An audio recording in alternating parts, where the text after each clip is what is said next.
जय श्री राधे कृष्ण। आप सभी का हमारे YouTube चैनल पे बहुत बहुत स्वागत है। आइए सुनते हैं गुरुवार व्रत की कथा।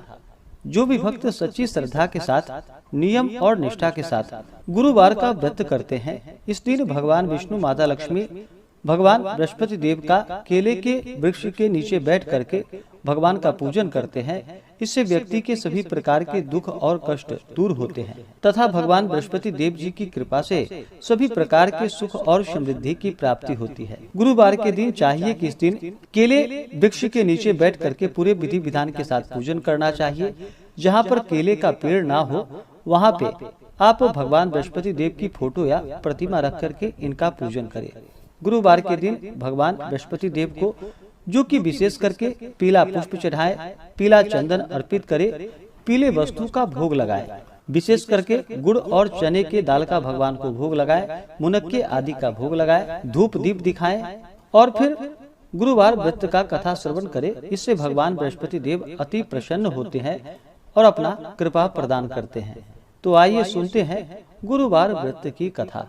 तो बोलिए प्रेम से भगवान बृहस्पति देव की जय, भगवान विष्णु की जय, माता लक्ष्मी की जय। प्राचीन काल में एक बहुत ही निर्धन ब्राह्मण था। उसके कोई संतान न थी। वह नित्य पूजा पाठ करता। उसकी स्त्री ना स्नान करती और ना किसी देवता का पूजन करती। इस कारण ब्राह्मण देवता बहुत दुखी रहते थे। अपनी पत्नी को बहुत समझाते, किंतु इसका कोई परिणाम ना निकलता। भगवान की कृपा से ब्राह्मण के यहाँ एक कन्या उत्पन्न हुई। कन्या बड़ी होने लगी।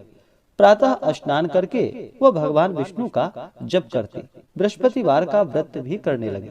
पूजा पाठ समाप्त कर पाठशाला जाती तो अपनी मुट्ठी में जौ भरकर ले जाती और पाठशाला के मार्ग में डालती जाती। लौटते समय वही जौ जो कि स्वर्ण के हो जाते थे तो उसको बीन कर घर ले आती। एक दिन वह बालिका सूप में उन सोने के जौ को फटक कर साफ कर रही थी कि तभी उसकी माँ ने देख लिया और कहा कि हे बेटी, सोने के जौ को फटकने के लिए सोने का सूप भी तो होना चाहिए। दूसरे दिन गुरुवार था। कन्या ने व्रत रखा और बृहस्पति देव से सोने के सूप देने की प्रार्थना की और कहा कि हे प्रभु, यदि सच्चे मन से मैंने आपकी पूजा की हो तो मुझे सोने का सूप दे दो। बृहस्पति देव ने उसकी प्रार्थना स्वीकार कर ली। रोजाना की तरह वह कन्या जौ फैलाती हुई पाठशाला चली गई। पाठशाला से लौटकर जब वह जौ बीन रही थी तो बृहस्पति देव की कृपा से उसे सोने का सूप मिला। उसे वह घर लेकर आई और उससे जौ को साफ करने लगी, परंतु उसकी माँ का वही ढंग रहा। एक दिन की बात है कि कन्या सोने के सूप में जब जौ को साफ कर रही थी, उस समय उस नगर का राजकुमार वहां से निकला। कन्या के रूप और कार्य को देखकर वह उस पर मोहित हो गया। राजमहल आकर वह भोजन तथा जल का त्याग करके उदास होकर लेट गया।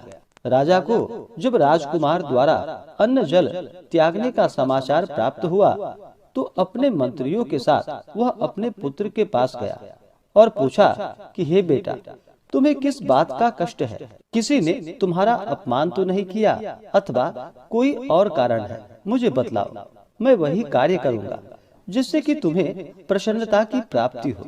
अपने पिता की बातें सुनकर राजकुमार बोला कि हे पिताजी, मुझे किसी बात का कोई दुख नहीं है। किसी ने मेरा अपमान भी नहीं किया है, परंतु मैं उस लड़की से विवाह करना चाहता हूँ जो लड़की सोने के सूप में जौ को साफ कर रही थी। राजकुमार ने राजा को उस लड़की के घर का पता भी बता दिया। मंत्री उस लड़की के घर गया। मंत्री ने ब्राह्मण के समक्ष राजा की ओर से निवेदन किया। कुछ ही दिनों के बाद ब्राह्मण की कन्या का विवाह जो कि राजकुमार के साथ संपन्न हो गया। कन्या के घर से जाते ही ब्राह्मण के घर में पहले की भांति गरीबी का निवास हो गया। एक दिन दुखी होकर ब्राह्मण अपनी पुत्री से मिलने गया। बेटी ने पिता की अवस्था को देखा और अपनी माँ का हाल पूछा तो ब्राह्मण ने सभी हाल कह सुनाया। कन्या ने बहुत सा धन देकर अपने पिता को वहां से विदा कर दिया। लेकिन कुछ दिनों के बाद फिर वही हाल हो गया। ब्राह्मण फिर अपनी कन्या के यहाँ गया और सभी हाल कहा तो पुत्री बोली कि हे पिताजी, आप माता जी को यहाँ लेकर आओ, मैं उन्हें यह विधि बता दूंगी जिससे कि गरीबी दूर हो जाए। ब्राह्मण देवता अपनी स्त्री को साथ लेकर अपनी पुत्री के पास राजमहल पहुँचे तो पुत्री अपनी माँ को समझाने लगी कि हे माँ, तुम प्रातः काल स्नान करके विष्णु भगवान का पूजा करो और बृहस्पतिवार का व्रत करो तो तुम्हारी सब दरिद्रता दूर हो जाएगी। परंतु उसकी माँ ने उसकी एक भी बात ना मानी।